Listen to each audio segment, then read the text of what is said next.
Welcome back. We're reading 450 from Paddington by Agatha Christie. We're on chapter 6. A few minutes later, Lucy, rather pale, left the barn, locked the door, and put the key back on the nail. She went rapidly to the stables, got out her car, and drove down the back drive. She stopped at the post office at the end of the road. She went to the telephone box, put in the money, and dialed. "I want to speak to Miss Marple." "She's resting, miss. It's Miss Islesborough, isn't it?" "Yes. I'm not going to disturb her, and that's flat. She's an old lady, and she needs her rest.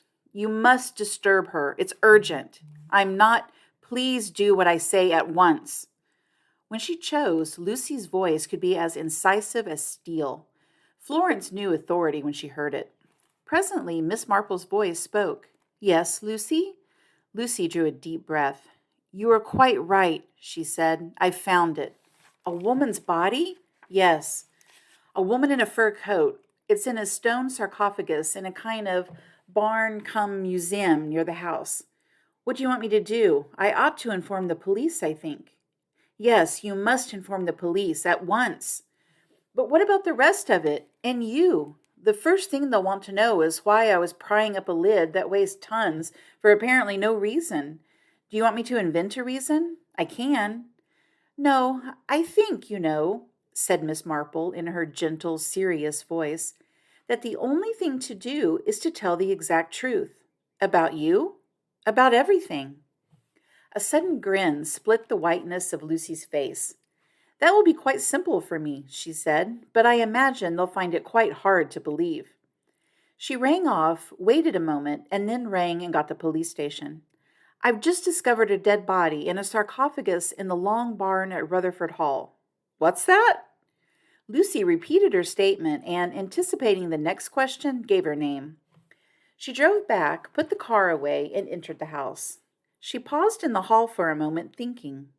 Then she gave a brief, sharp nod of the head and went to the library, where Miss Crackenthorpe was sitting helping her father to do the Times crossword. "Can I speak to you a moment, Miss Crackenthorpe?" Emma looked up, a shade of apprehension on her face. The apprehension was, Lucy thought, purely domestic. In such words do useful household staff announce their imminent departure. "Well, speak up, girl, speak up," said old Mr. Crackenthorpe irritably. Lucy said to Emma, "I'd like to speak to you alone, please." "Nonsense," said Mr. Crackenthorpe. "You say straight out here what you've got to say." "Just a moment, father." Emma rose and went toward the door. "All nonsense. It can wait," said the old man angrily. "I'm afraid it can't wait," said Lucy. Mr. Crackenthorpe said, "What impertinence!" Emma came out into the hall. Lucy followed her and shut the door behind them. "Yes," said Emma. "What is it? If you think there's too much to do with the boys here, I can help you and—" "It's not that at all," said Lucy. "I didn't want to speak before your father because I understand that he's an invalid and it might give him a shock. You see, I've just discovered the body of a murdered woman in that big sarcophagus in the long barn." Emma Crackenthorpe stared at her. "In the sarcophagus? A murdered woman? It's impossible." "I'm afraid it's quite true. I've rung up the police. They'll be here at any minute." A slight flush came into Emma's cheeks. "You should have told me first, before notifying the police." "I'm sorry," said Lucy. "I didn't hear you ring up." Emma's glance went to the telephone on the hall table. "I rang up from the post office just down the road." "But how extraordinary! Why not from here?" Lucy thought quickly. "I was afraid the boys might be about, might hear, if I rang up from the hall here." "I see. Yes, I see. They are coming, the police, I mean." "They're here now," said Lucy, as with a squeal of brakes a car drew up in front of the front door and the bail peeled through the house. "I'm sorry, very sorry to have asked this of you," said Inspector Bacon. His hand under her arm, he led Emma Crackenthorpe out of the barn. Emma's face was very pale. She looked sick, but she walked firmly erect. "I'm quite sure that I've never seen the woman before in my life." "We're very grateful to you, Miss Crackenthorpe. That's all I wanted to know. Perhaps you'd like to lie down?" "I must go to my father. I telephoned to Dr. Quimper as soon as I heard about this, and he's with him now." Dr. Quimper came out of the library as they crossed the hall. He was a tall, genial man with a casual, offhand, cynical manner that his patients found very stimulating. He and the inspector nodded to each other. "Miss Crackenthorpe has performed an unpleasant task very bravely," said Bacon. "Well done, Emma," said the doctor, patting her on the shoulder. "You can take things. I've always known that. Your father's all right. Just go in and have a word with him, and then go into the dining room and get yourself a glass of brandy. That's a prescription." Emma smiled at him gratefully and went into the library.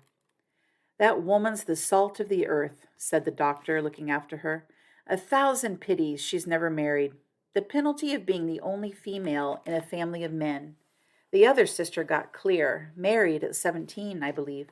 This one's quite a handsome woman, really. She'd have been a success as a wife and mother." "Too devoted to her father, I suppose," said Inspector Bacon.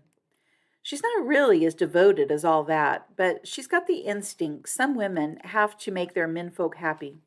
She sees that her father likes being an invalid, so she lets him be an invalid. She's the same with her brothers. Cedric feels he's a good painter. What's-his-name, Harold, knows how much she relies on his sound judgment. She lets Alfred shock her with his stories of his clever deals. Oh, yes, she's a clever woman, no fool. Well, do you want me for anything? Want me to have a look at our corpse now Johnstone is done with it?" Johnstone was the police surgeon, and see if it happens to be one of my medical mistakes? "I'd like you to have a look, yes, doctor. We want to get her identified. I suppose it's impossible for old Mr. Crackenthorpe? Too much of a strain?" "Strain? Fiddlesticks. He'd never forgive you or me if you didn't let him have a peep. He's all agog. Most exciting thing that's happened to him for 15 years or so, and it won't cost him anything." "There's really nothing much wrong with him, then?" "He's 72, said the doctor. "That's all, really, that's the matter with him. He has odd rheumatic twinges. Who doesn't? So he calls it arthritis. He has palpitations after meals, as well he may. He puts them down to heart, but he can always do anything he wants to do. I've plenty of patients like that. The ones who are really ill usually insist desperately that they're perfectly well. Come on, let's go and see this body of yours. Unpleasant, I suppose?" "Johnstone estimates she's been dead between a fortnight and 3 weeks. "Quite unpleasant, then." The doctor stood by the sarcophagus and looked down with frank curiosity, professionally unmoved by what he had named the unpleasantness. "Never seen her before. No patient of mine. I don't remember ever seeing her about in Brackhampton. She must have been quite good-looking once. Somebody had it in for her, all right." They went out again into the air. Dr. Quimper glanced up at the building. "Found in the, what do they call it? The long barn? In a sarcophagus? Fantastic. Who found her?" "Miss Lucy Islesbarrow." "Oh, the latest lady help? What was she doing, poking about in a sarcophagi?" "That," said Inspector Bacon grimly, "is just what I'm going to ask her. Now, about Mr. Crackenthorpe, will you—" "I'll bring him along." Mr. Crackenthorpe, muffled in scarves, came walking at a brisk pace, the doctor beside him. "Disgraceful," he said. "Absolutely disgraceful.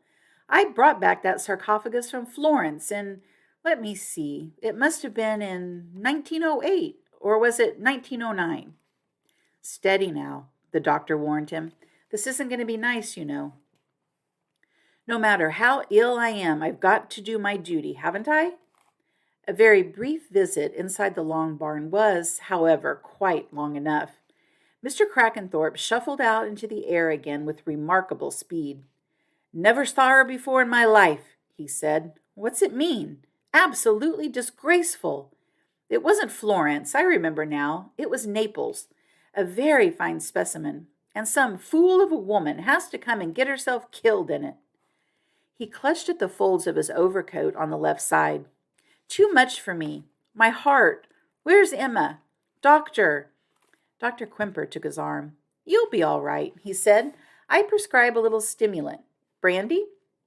They went back together toward the house. "Sir, please, sir." Inspector Bacon turned. 2 boys had arrived, breathless, on bicycles. Their faces were full of eager pleading. "Please, sir, can we see the body?" "No, you can't," said Inspector Bacon. "Oh, sir, please, sir. You never know. We might know who she was. Oh, please, sir, do be a sport. It's not fair. Here's a murder right in our own barn. It's the sort of chance that might never happen again. Do be a sport, sir." "Who are you two?" "I'm Alexander Eastley, and this is my friend, James Stoddard West." "Have you ever seen a blonde woman wearing a light-colored, dyed squirrel coat anywhere about the place?" "Well, I can't remember exactly," said Alexander astutely.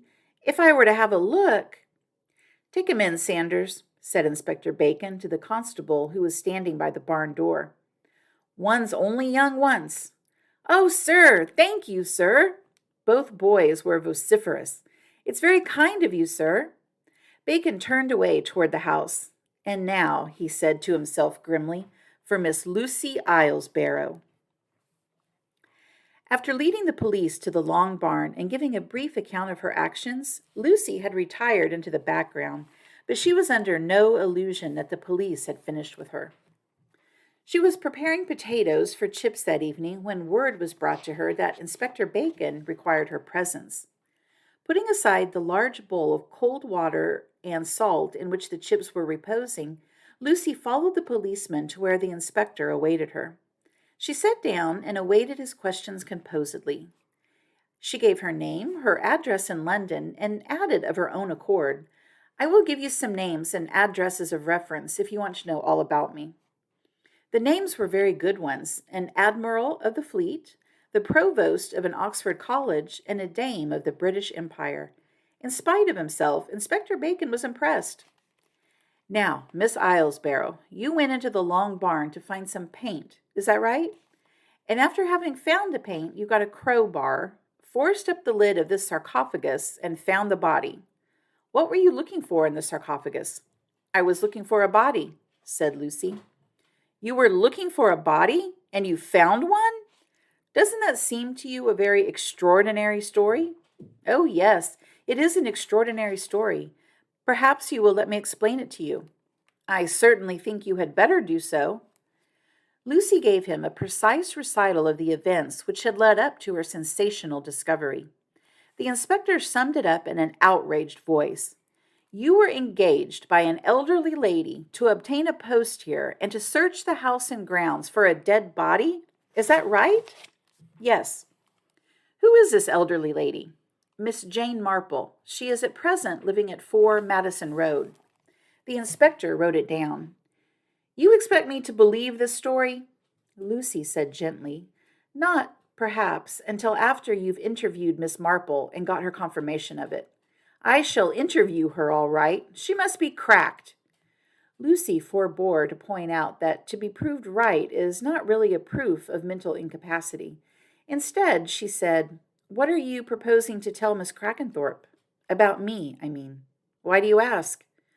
"Well, as far as Miss Marple is concerned, I've done my job. I found the body she wanted found, but I'm still engaged by Miss Crackenthorpe, and there are 2 hungry boys in the house, and probably some more of the family will soon be coming down after all this upset. She needs domestic help. If you go and tell her that I only took this post in order to hunt for dead bodies, she'll probably throw me out. Otherwise, I can get on with my job and be useful." The inspector looked hard at her. "I'm not saying anything to anyone at the present," he said. "I haven't verified your statement yet. For all I know, you may be making the whole thing up." Lucy rose. "Thank you. Then I'll go back to the kitchen and get on with things." That's the end of Chapter 6. Join me soon for Chapter 7. And don't forget to subscribe to my channel. Also, if you go back to the main page, you'll find all of my playlists with the different books and all the chapters inside.